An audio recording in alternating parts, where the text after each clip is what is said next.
The ink is thick today. Not because the clerk is careless, because winter has turned it sluggish, like blood cooling in a bowl. Constantinople, 536 AD. In the imperial offices a reed pen scratches numbers onto parchment, grain rations, troop allotments, the arithmetic of empire. Outside, the Bosporus wind drags the smell of wet stone and old smoke through the streets. And the light, listen, no one can quite name it without fear. Noon arrives like dusk. A bluish dimness presses on tiled roofs and brass domes as if the sun has been wrapped in ash-stained linen. The clerk keeps copying orders that assume normal harvests. That is the first crime scene detail, the bureaucracy writing yesterday's world into tomorrow's hunger. On my table is a witness statement. Not a skull, not a sword, paper. A copy of words attributed to Cassiodorus, a Roman statesman writing in the language of administration and omens. He describes a sun that seems to have lost its strength, a season that refuses to behave, a sky that looks wrong. I treat it like a sworn deposition. Because this case, 536 AD, does not begin with an army at a gate.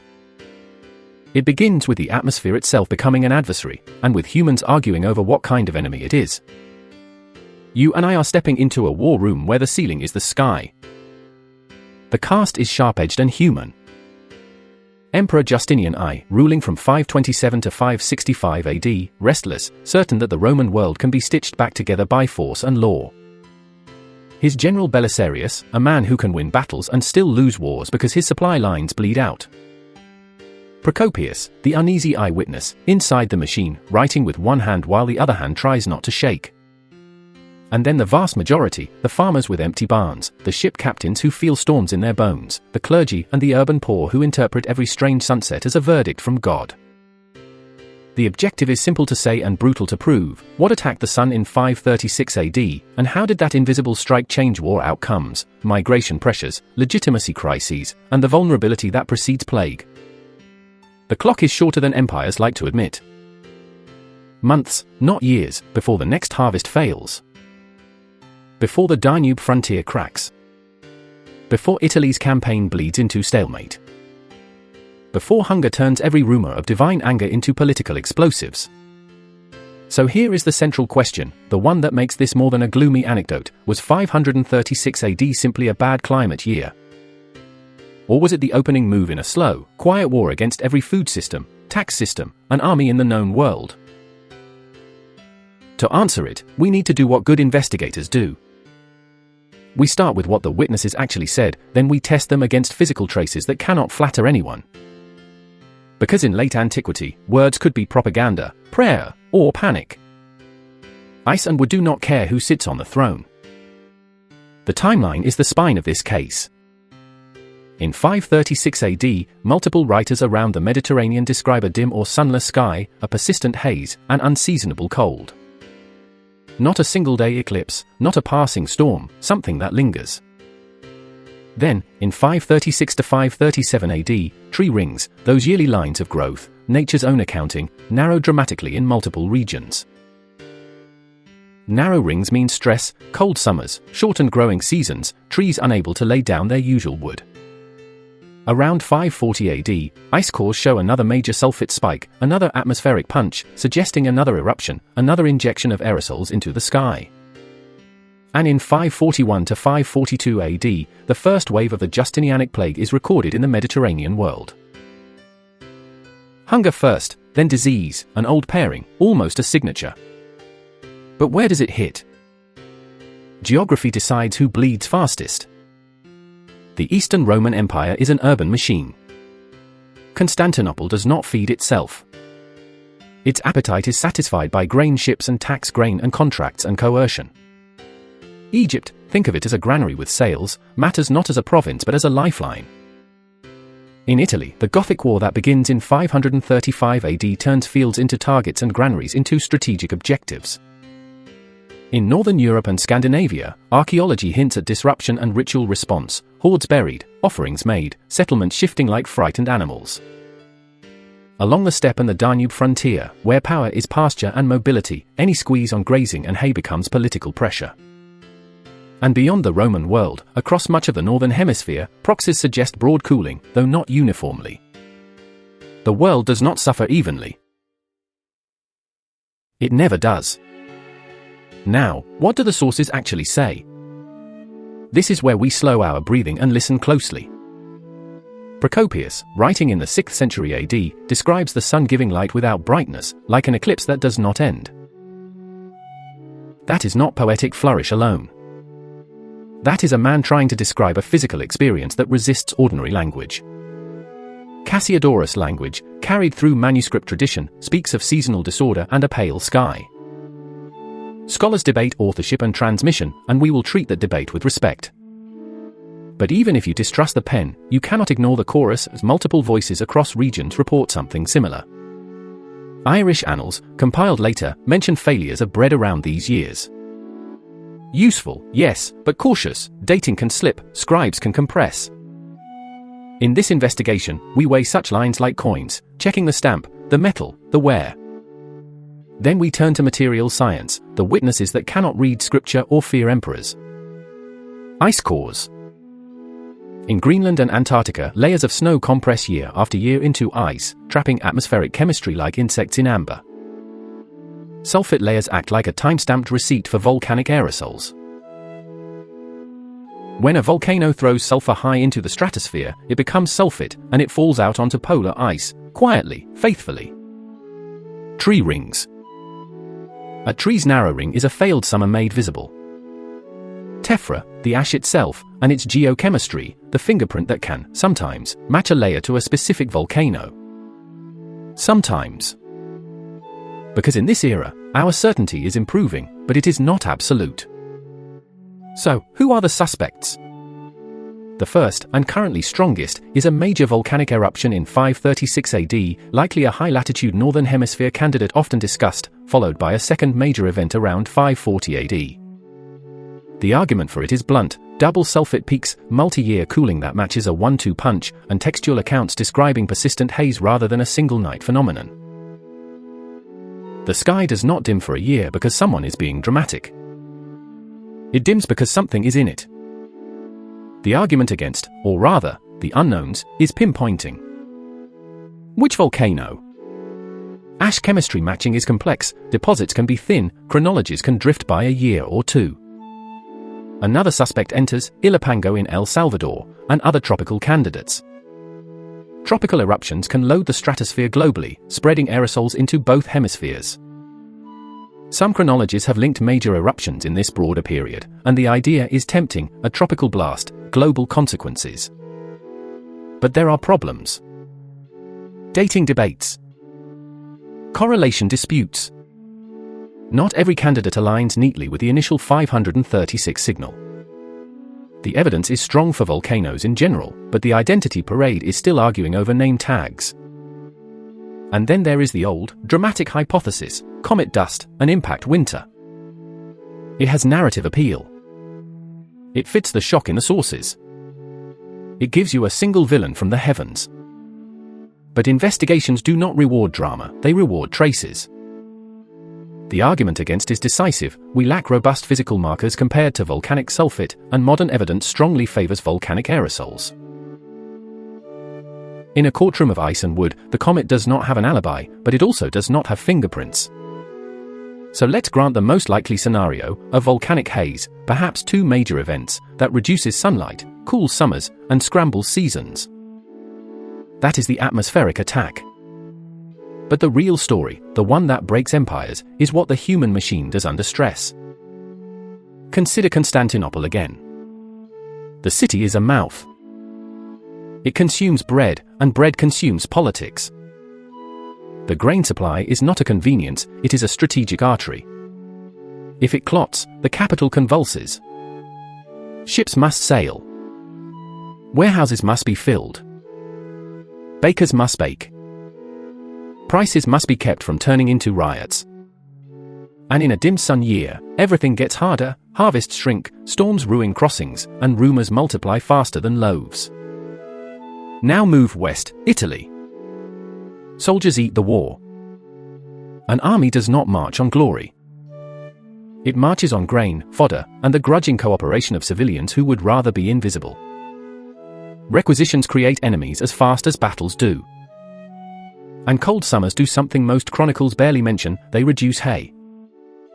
Hay is cavalry, transport, and communication. When fodder fails, campaigns die quietly, horses thin, mules collapse, carts break, and suddenly the battlefield is decided by stomachs, not spears. Politics and motive sharpen the crisis. Justinian's legitimacy rests on a promise: reconquest. Rome reclaimed, the old empire restored, the emperor's name written beside Augustus and Constantine. But famine turns glory into accusation.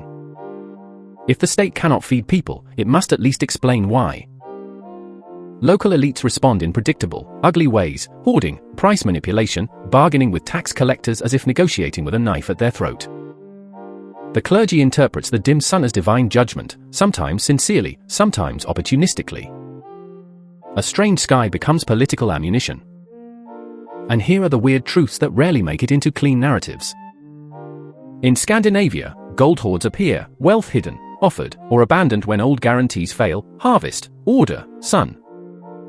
We must be cautious, correlation is not a confession. But humans bury treasure when tomorrow feels unsafe. You do not hide gold because you expect stability. Another truth: when summer fails, violence changes shape. Fewer set-piece battles, more banditry. Desertion. Mutiny.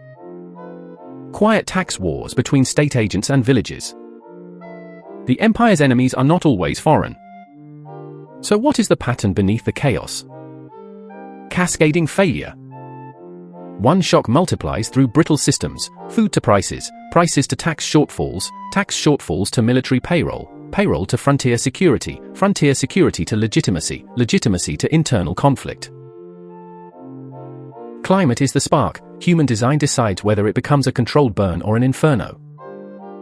Now I want you to picture a decisive minute, not on a battlefield, but at a desk. A courier arrives with bad news: harvest failure, reports of cold, complaints from provinces. A governor pleads for relief. A general asks for more grain, more fodder, more pay. And the imperial bureaucracy faces a choice: shrink expectations, or squeeze harder. Reduce levies, stabilize grain prices, pause offensives, adapt. Or keep the old targets and extract anyway. In a war room, squeezing feels rational. You have soldiers to feed, walls to maintain, promises to keep. But squeezing is also how you turn scarcity into rebellion. This is the turning point where accounting becomes coercion. Let's follow the first conflict thread: Italy and Justinian's gamble. In 535 AD, Justinian opens the Gothic War to reclaim Italy. It is strategic. Italy sits in the middle of the Mediterranean, but it is also ideological. Rome is not just a city, it is a claim to universal empire. Belisarius moves with speed, taking Sicily, then pushing into the peninsula. Early successes make the gamble look brilliant. And then the sky changes. Between 536 and 540 AD, pressure builds like a vice. Dim summers and hunger turn garrisons into burdens. A garrison must be fed, paid, and tolerated by locals. When harvests fail, tolerance evaporates. Every requisition order creates a new partisan. Farmers hide grain. Villages lie. Roads become dangerous. A commander who cannot secure food becomes a commander who cannot secure loyalty. The human cost is not abstract. Civilians get caught between armies. Farms are stripped. Orchards cut. Livestock driven off. Disease and hunger do what swords cannot: they break the countryside that feeds the war. A battlefield can be cleared in a day, a ruined agricultural cycle can haunt a decade. Now, here is where historians argue, and we must let them. One perspective, the climate amplifier view, says poor harvests intensify the war's brutality and duration. Not because generals suddenly become monsters, but because scarcity makes every decision harsher. If food is limited, you take it. If you take it, you create rebels. If you create rebels, you need more troops. More troops need more food. The spiral tightens. The war-first view pushes back. Italy, they say, was already being ruined by strategy and politics.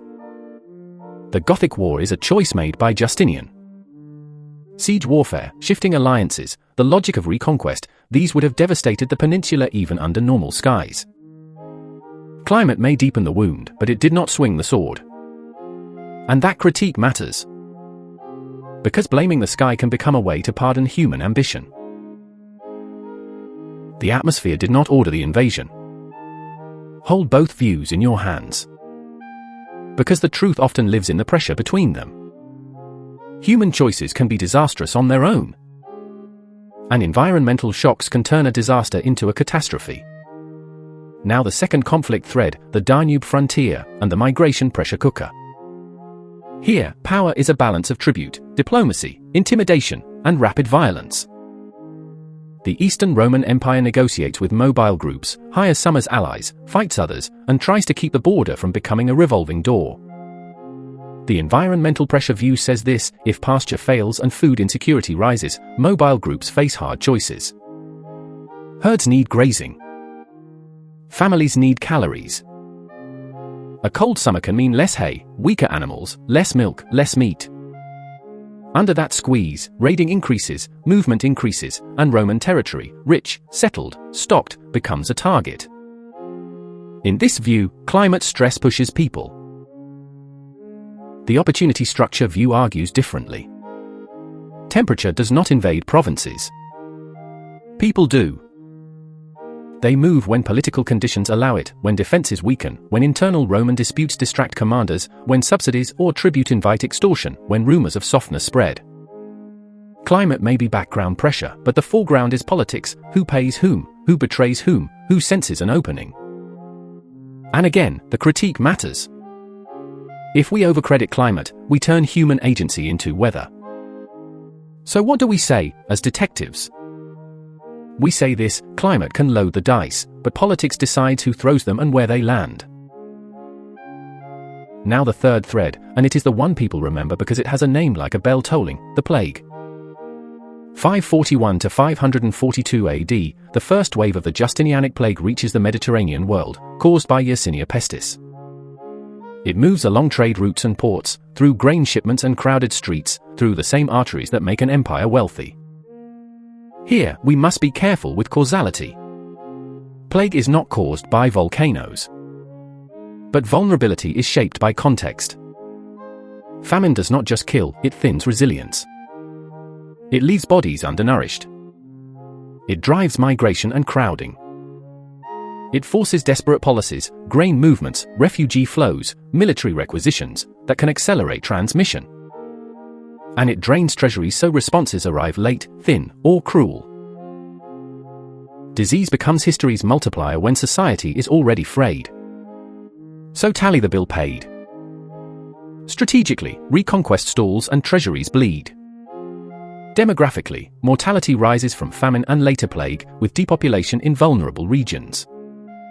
Psychologically, a sense of cosmic betrayal spreads, useful to prophets, dangerous to states. Institutionally, emergency extraction and coercion set precedents that corrode loyalty. Because once a state learns it can squeeze in crisis, it forgets how to stop squeezing. Now, what, exactly, was 536 AD? Here is the heart of the case. 536 AD is not a mythic end of the world. It is a rehearsal of fragility, a planetary shock that does not kill evenly. It punishes the overextended, the unequal, and the systems that cannot bend without breaking. And that rehearsal has fingerprints on our lives now. Supply chains: when one input fails, energy, fertilizer, shipping lanes, everything downstream becomes political. Bread becomes a headline, prices become a protest, contracts become weapons. Information ecosystems: strange skies breed rumors. States either communicate transparently or lose legitimacy to storytellers, some sincere, some predatory. Conflict risk: food price spikes are accelerants. Wars do not need ideology alone. They need calories. Public health: layered crises, nutrition, displacement, crowding, turn outbreaks into catastrophes. And even the climate attribution debate has a lesson here. The 536 AD argument teaches humility. Evidence evolves. Consensus shifts. Certainty is earned, not declared. Return with me to the lamplit map. Wax seals. Ink. A clerk's cramped fingers. Then zoom outward, to ice and ash, to tree rings, to sulfate in polar layers like dark punctuation in the planet's diary. Then back again to human hands. Empires do not always fall to a barbarian at the gate. Sometimes they fall to a dimming sky and a set of decisions made by men who could not admit the arithmetic had changed. So here is my verdict, and I want it said plainly enough to sting. When reality shifts and you keep issuing orders as if it hasn't, you don't preserve stability, you manufacture collapse. Look at the present through that mirror. When harvests falter, when supply lines snap, when an unseen shock turns normal life into rationing and queues, the decisive battle is often fought in offices and cabinets, not on fields. Do leaders revise assumptions, protect the vulnerable, and level with the public? Or do they cling to targets, punish dissent, and squeeze until the system screams? History doesn't repeat by costume. It repeats by reflex. Join the investigation. If you want more cases where a single physical trace, ice, ash, ink, bone, exposes the hidden mechanics of power, subscribe so you don't miss the next file we open. And keep watching after this. Choose the video on the end screen, because the next archive connects to this one like a second footprint beside the first. Now the legacy question, one you can't outsource to a search bar. Imagine you are that clerk in Constantinople, the sun still dim at noon, the orders on your desk still demanding full taxes and full grain. You can copy the numbers as written, or you can alter them and risk everything. What do? Obey the empire you serve, or tell the truth that could break it?